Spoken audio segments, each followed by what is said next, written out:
In a magnificent kingdom, long, long ago, lived a king with several beautiful daughters. But the youngest princess was the most stunning of all. Even the sun, which had seen everything, was amazed each time it shone upon her face. She was lovely, but also a bit spoiled and used to getting her own way. Near the king's grand castle lay a dark, mysterious forest, and in the heart of this forest, under an old linden tree, was a well.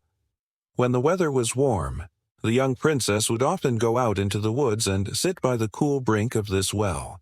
It was her favorite spot to escape the stuffiness of the castle. Her favorite pastime was playing with a golden ball.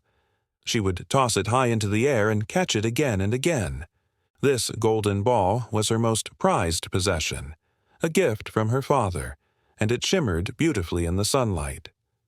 One fateful afternoon, as she was playing her usual game, she tossed the ball a little too high. She reached out to catch it, but her fingers just missed. The golden ball bounced once on the grassy edge, and then, with a little plop, it rolled right into the deep, dark water of the well. The princess watched it sink, her eyes wide with horror. The well was so deep, so dark that she couldn't even see the bottom. She knew her precious ball was gone forever. Her heart filled with despair, and she began to cry. She didn't just weep quietly, she wailed loudly, her sobs echoing through the quiet forest. She felt utterly hopeless. Suddenly, a tiny voice spoke from nearby. "What's the matter, princess? You're crying so loudly it would make a stone feel sorry for you." The princess looked around, confused. Who could be talking to her?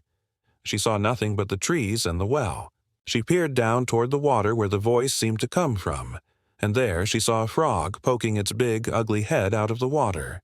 "Oh, it's you, old water splasher," she said, still sniffling. "I'm crying for my golden ball, which has fallen into the well." She felt a bit silly talking to a frog, but she was so upset she didn't care.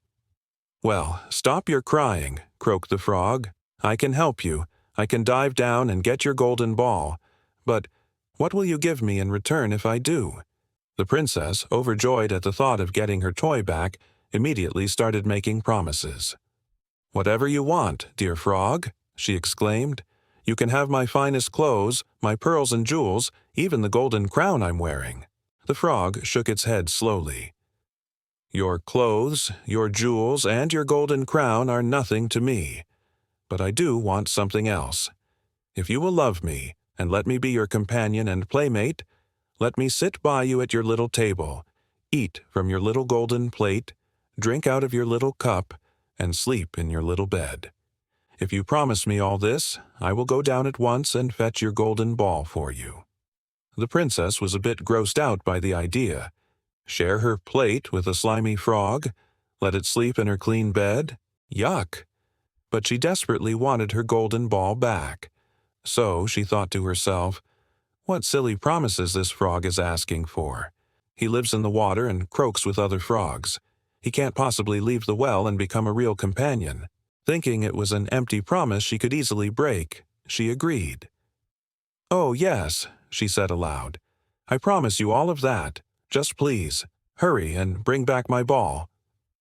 As soon as he heard her promise, the frog dipped his head under the water and disappeared.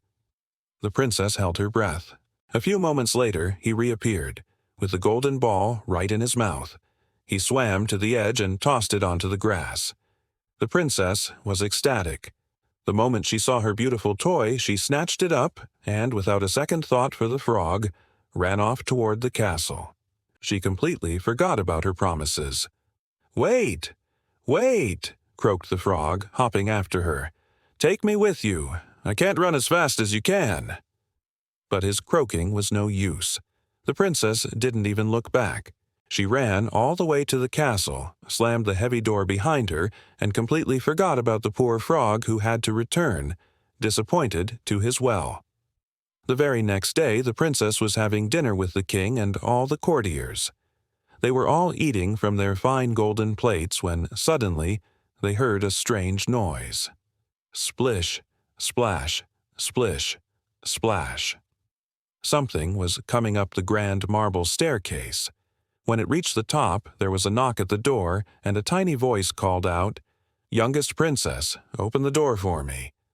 The princess, curious, went to see who it could be, but when she opened the door, she saw the frog from the well, sitting right there on the doorstep. She was so shocked and disgusted that she slammed the door shut in its face and ran back to her seat, her heart pounding. The king saw that she was pale and trembling with fear. "My child, what is the matter?" he asked. "Is there a giant at the door, come to carry you away?" "Oh, no, father," she replied, her voice shaky. "It's not a giant, but a disgusting frog." "A frog? And what does a frog want with you?" the king inquired, looking concerned. So the princess had to explain everything.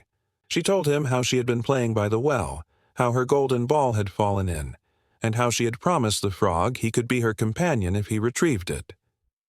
"I never thought he could actually leave his well," she finished lamely.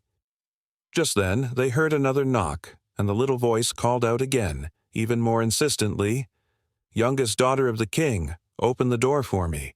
Don't you remember your promise true, by the cool well's water so blue? Youngest daughter of the king, open the door for me." The king frowned. His face grew stern. "A promise is a promise," he said in a firm voice. "What you have promised, you must keep. Go and let him in." With a heavy heart and a look of utter disgust, the princess slowly walked to the door and opened it. The frog hopped in and followed her right to her chair. When she sat down, he croaked, "Lift me up beside you." She hesitated, wrinkling her nose, but her father, the king, gave her a stern look, and she had no choice.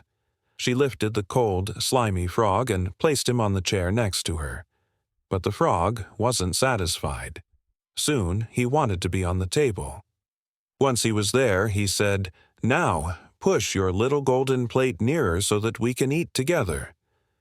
The princess did as he asked, but it was clear to everyone at the table that she was forcing herself.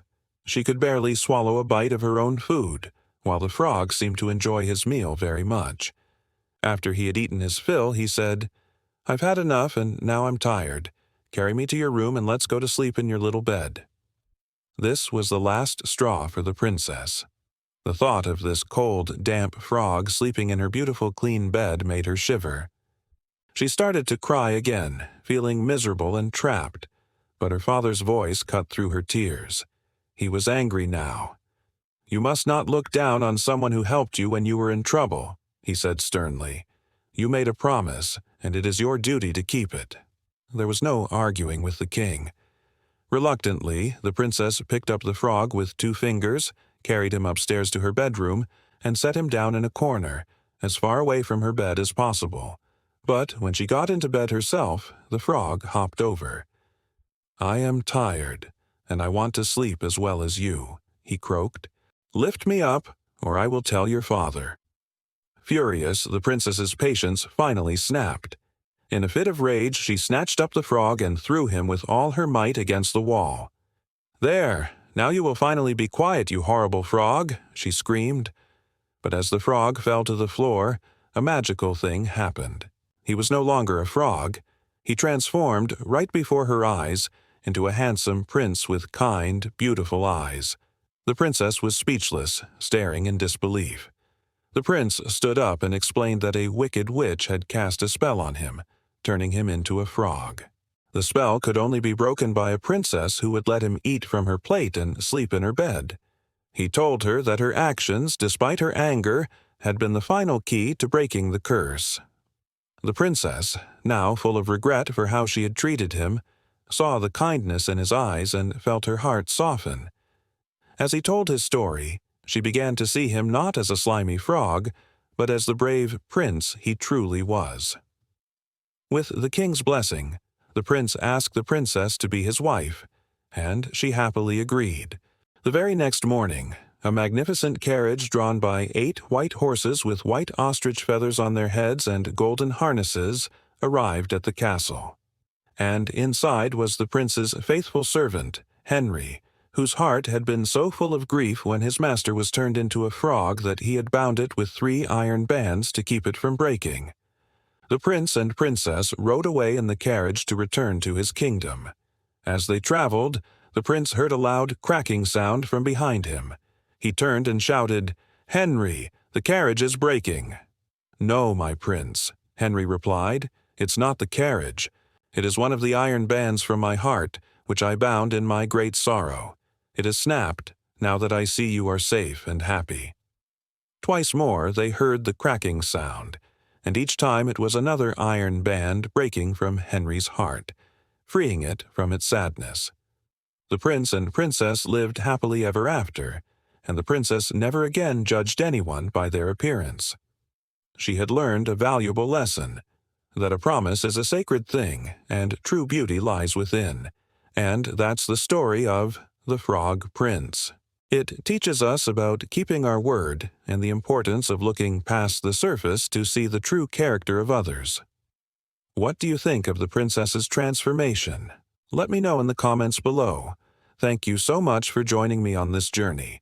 If you enjoyed this story, please give this video a thumbs up, and don't forget to subscribe and hit the notification bell so you won't miss our next adventure into the world of fairy tales.